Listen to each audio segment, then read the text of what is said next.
Sa buhay mahalaga ang mga kaibigan, pero mas mahalaga ang pamilya. Sila ang unang sumusuporta sa atin, sa hirap at ginhawa. Kahit gaano man tayo kabisi, hindi pwedeng isantabi ang pamilya. Sa huli, sila pa rin ang tanging magmamahal at mag-aaruga sa atin ng walang kondisyon.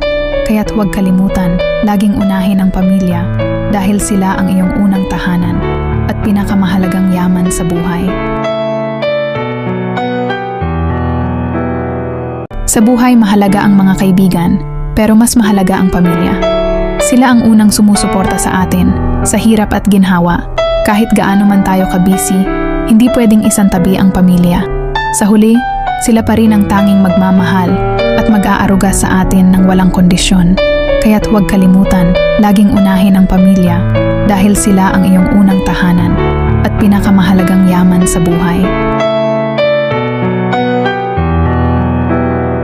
Sa buhay mahalaga ang mga kaibigan, pero mas mahalaga ang pamilya. Sila ang unang sumusuporta sa atin, sa hirap at ginhawa. Kahit gaano man tayo kabisi, hindi pwedeng isantabi ang pamilya.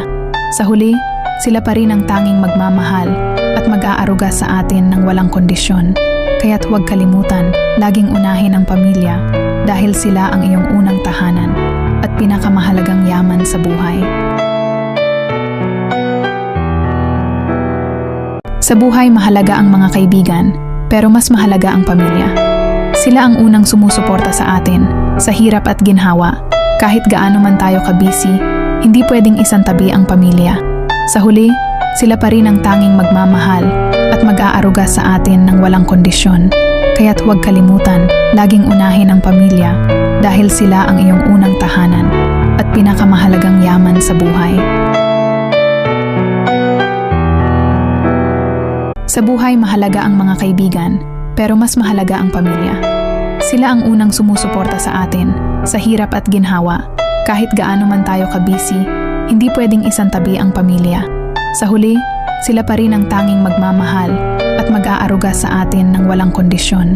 Kaya't huwag kalimutan, laging unahin ang pamilya dahil sila ang iyong unang tahanan at pinakamahalagang yaman sa buhay. Sa buhay mahalaga ang mga kaibigan, pero mas mahalaga ang pamilya. Sila ang unang sumusuporta sa atin, sa hirap at ginhawa. Kahit gaano man tayo kabisi, hindi pwedeng isantabi ang pamilya.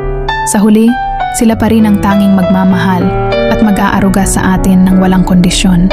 Kaya't huwag kalimutan, laging unahin ang pamilya dahil sila ang iyong unang tahanan at pinakamahalagang yaman sa buhay.